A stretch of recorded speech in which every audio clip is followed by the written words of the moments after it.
Hey guys, welcome back to my channel. Today I'm doing a review on the new BareMinerals foundation. It's called the BarePRO Performance Wear Liquid Foundation. It comes in 30 shades and it's supposed to be a 24-hour full coverage foundation. So as soon as I heard that, I was really excited to try it out. So I'm not going to spend too much time talking about it right now. We're going to hop right into the application of it. Can't wait to share this foundation with you. I have used it a few times already, so this isn't a first impression. This is my full review on the foundation. So if you want to see how it performs on the face, then keep watching.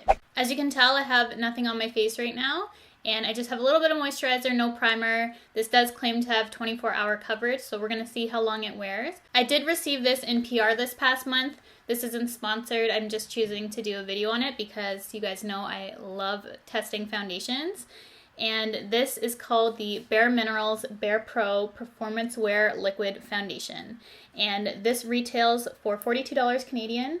And they also have a brush that's called the Luxe Performance Brush, and that retails for $37. When I first saw the information about this foundation, immediately I thought of the new Fenty foundation. They do have a pretty good range of foundations. They have 30. Then the claim to have 24-hour full coverage reminded me of the YSL All Hours, which I ended up returning. And if you guys want to know why I returned that foundation, it was because of the ingredients in it. And I felt for the price that it just wasn't worth it. Long story short. So I'm not going to be doing a review on that. I did end up returning the foundation. This one is supposed to have ingredients in it that is supposed to benefit your skin. So I was really excited when I saw this. It sounded like a better version of the YSL All Hours to me. Bottle reminds me of MAC Studio Fix fluid. Has the glass with the black top. A pump, as you can see there. And I'll be using the shade Pecan, which is number 18. And this is what the brush looks like. This brush also reminds me of the Fenty brush that came out with their foundation. It's a little bit wider, but has that same slant to it. The Fenty has it on both sides. The BareMinerals only has it on one. And it's obviously a little shorty compared to Fenty. It is pretty liquidy. So I'm just going to use the brush that comes with it. I don't think you need the brush. That's just my opinion for all brushes that release with foundations. I'm sure you have one already in your collection that you may like. Right off the bat, I feel this is medium buildable coverage. I don't think it's full coverage right off the hop.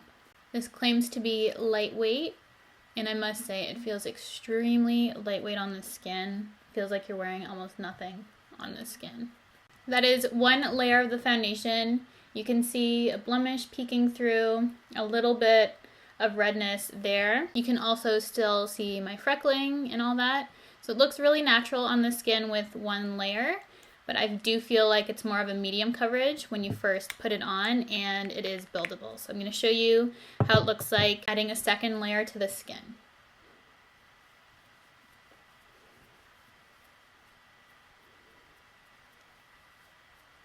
Definitely covered that blemish a lot better and that redness.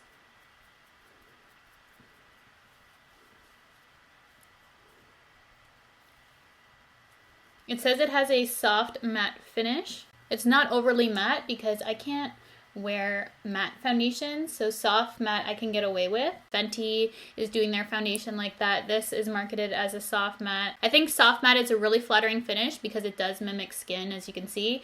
Still a little bit of glow to it like skin, healthy skin should look like, and a decent amount of coverage. I do think it looks really good on the skin. In terms of my pores, I do feel like some foundations do look better on my pores. It says it has a filtering effect. I do feel like it does smooth out the skin, make it look more flawless than it would have without it.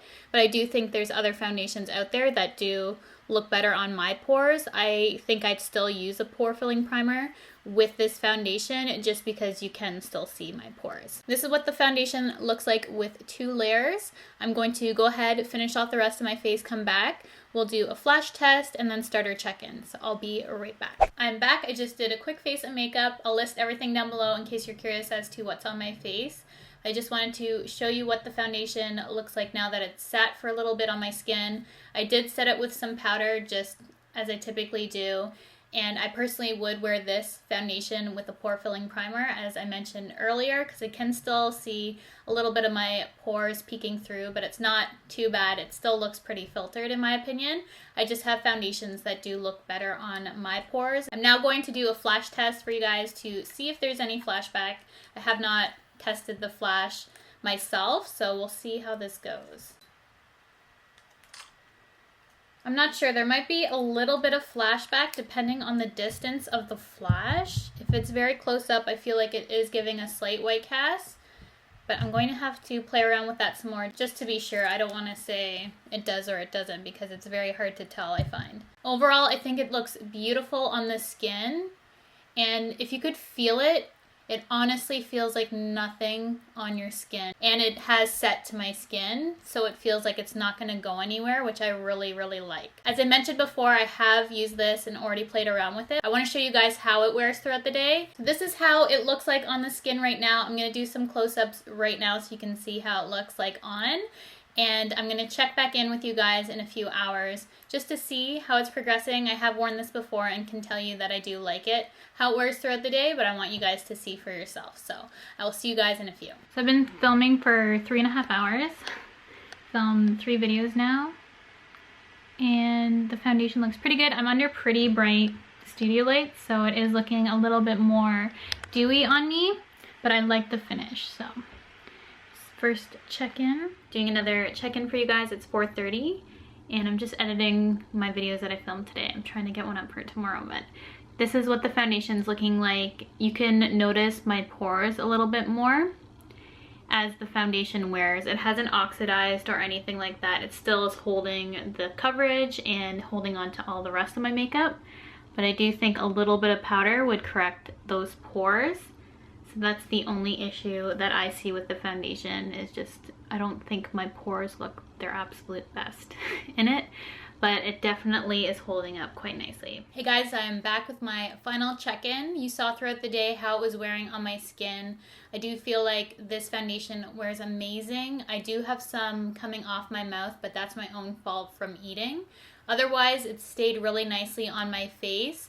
I do find that I can see my pores throughout the day, so I would have to blot with this, add some powder. Otherwise, I have no problems with this foundation. I love the color. I love how it wears. I love the coverage. I like that you can build it from medium to full.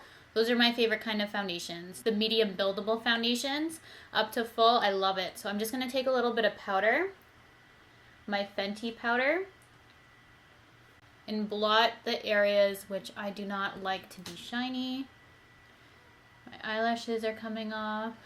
It's been a long day. It's been on 9 hours total, and this is what it looks like, which I think is a pretty good time to stop for me. So for me, it performs so nicely. I really wanted to do the review for the BareMinerals BarePRO because the ingredients are much better in this compared to the All Hours from YSL, which also claims to be a 24-hour wear foundation. I find they both wear similarly on my skin. It's cheaper, the color is better for me, and I actually returned my YSL one because I know a lot of you were asking where that foundation review was. I had a lot to say about that foundation, but in the end I ended up returning it, and now I'm using this guy. So this one has replaced that for me. I like it a lot better, and if that foundation from YSL didn't work out for you, I would definitely check this one out because I think it's a lot better in my opinion. That is everything for this review. I hope you guys found it useful. Thank you so much for watching. Definitely give it a check out next time you're in Sephora and want to try a sample of a foundation. That's one that I would recommend. I think it's really good. Definitely lives up to its claims. Just the filter effect that it says is only for the first, I'd say, 5 hours. After that, when my body chemistry is starting to mix with the foundation a lot, you can definitely start seeing my pores more, and that's when I would need to put more powder in those areas just to correct that. But just with a little bit of powder, you can see, easily corrected that problem, and I absolutely love it. So I hope you guys check it out. It definitely gives a thumbs up for me, up there in my foundation favorites, and that's the reason why I returned my YSL. So I wanted to let you guys know why that video isn't here and why I have a new foundation in its place, which I find to be very similar, just a little bit better, cheaper, So that's why I like it. So hope you guys found this useful. Thank you so much for watching, and I'll see you all in my next video.